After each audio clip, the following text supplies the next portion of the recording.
And package क्या रहेगा?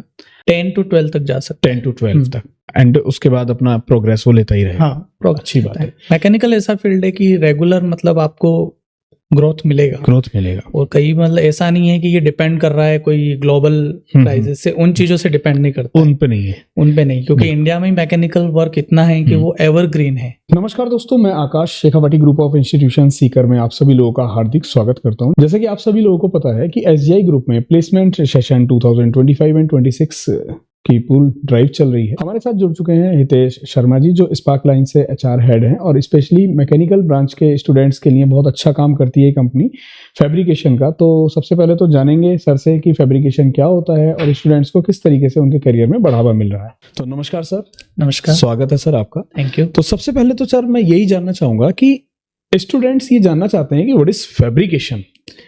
Fabrication means जो एक्चुअली जो कोई भी मेटल पार्ट्स होते हैं, तो जो शीट मेटल होता है, हैवी मेटल होता है, तो वो पार्ट्स का जो कटिंग होता है, बैंडिंग होता है, तो बैंडिंग करके जो और फिर वेल्डिंग होता है, वेल्डिंग करके जो पार्ट्स बनता है, that is completely process is called the fabrication. यानी कि जैसे आप इस पॉडकास्ट में माइक देख रहे हैं तो माइक मेटल का बना हुआ है, तो इस मेटल की शीट से इस डिजाइन को क्रिएट करना, फाइनल शेप तक लेके आना, कॉल्ड फैब्रिकेशन। एम आई राइट? तो सर ये किस प्रोडक्ट के लिए हम लोग फैब्रिकेशन करते हैं? हम बेसिकली करते हैं ऑटोमोबाइल कंपनीज के लिए, ऑटोमोबाइल्स और स्पेशली हैवी मशीनरी जो इक्विपमेंट्स होते हैं, लाइक जेसीबी, कुबोटास, और जो इनकी जो क्रेन, अपनी जो जेसीबीज और ये मशीन्स होती हैं, उन्हीं के लिए हम फैब्रिकेट करते हैं। तो स्टूडेंट्स का जब हम लोग सिलेक्शन करते हैं या हमारे इंटरव्यूज देने आते हैं बच्चे, तो हमारे जनरल नॉर्मल क्वेश्चंस क्या रहते हैं उनसे?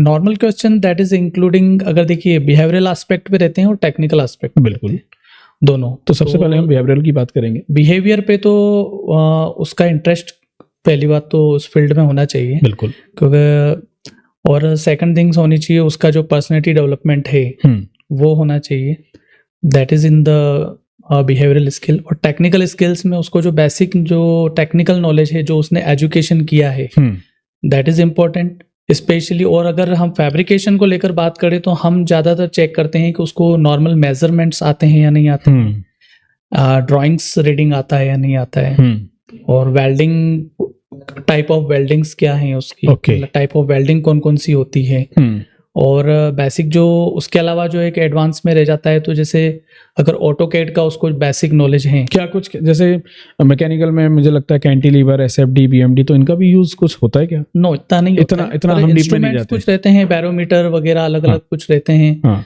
वो जरूरत रहती है, पर कुछ बेसिक ये होता है कि उसको नॉर्मल चीजें ये समझ आनी चाहिए, मेजरमेंट्स अगर उसको पता है कि कितने एमएम, सेंटीमीटर क्या है, मिलीमीटर क्या है, अच्छा, तो वो क्या वो कर लेगा। यानी कि बेसिक नॉलेज अगर है तो हम उसके स्किल्स को डेवलप करा सकते हैं। स्टार्टिंग पैकेज क्या रहते हैं सर?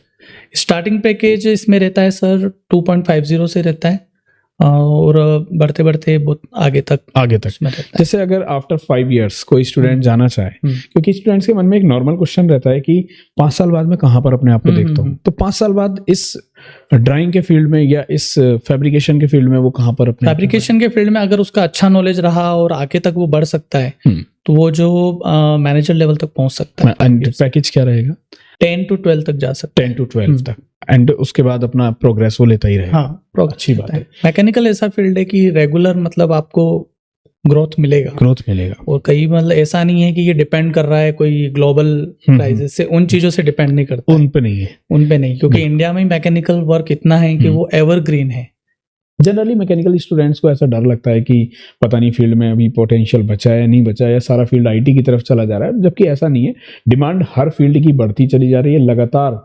हम लोग ये नोटिस कर रहे हैं कि सिविल के फील्ड की चाहे बात करें, मैकेनिकल फील्ड की बात करें, आज की डेट में तो जो ऑटोमोबाइल सेक्टर है वो एआई इंक्लूड हो चुका है, टोटली एआई बेस्ड हो चुका है। पहले लेथ मशीन्स का यूज हुआ करता था, अभी सीएनसी ड्राइव हो गई, अभी मुझे लगता है कि आने वाले टाइम में आफ्टर 5 to 10 years डीएनसी पे इंडस्ट्री शिफ्ट हो जाएगी। वेल्डिंग में भी हम भी रोबोटिक्स रोबोट वेल्डिंग्स हम रेगुलर अभी बहुत सारे कंपोनेंट में हम रोबोट वेल्डिंग यूज कर रहे हैं। बिल्कुल।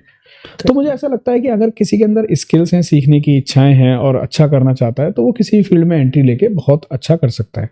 Shekhawati group of institution Sikar mechanical के फील्ड में बीटेक यहाँ पर हमारे यहाँ पर होता है, बीटेक के साथ साथ पॉलिटेक्निक आईटीआई में डिप्लोमा में भी एजुकेशन बच्चे लेते हैं और ऐसी ही बड़ी बड़ी कंपनीज में स्टूडेंट्स जाते हैं और अपने क्षेत्र का नाम रोशन करते हैं। तो आप भी अगर एक बेटर एजुकेशन चाहते हैं, साथ ही साथ प्लेसमेंट्स के बहुत ढेरों अवसर चाहते हैं, तो आप भी चुन सकते हैं दोस्तों Shekhawati group of institution Sikar, जो राजस्थान का लीडिंग ग्रुप बन रहा है। फिर मुलाकात करेंगे ऐसे ही किसी लीडिंग पॉडकास्ट में, तब तक के लिए अपना ध्यान रखिए। Bye bye, take care and love you guys.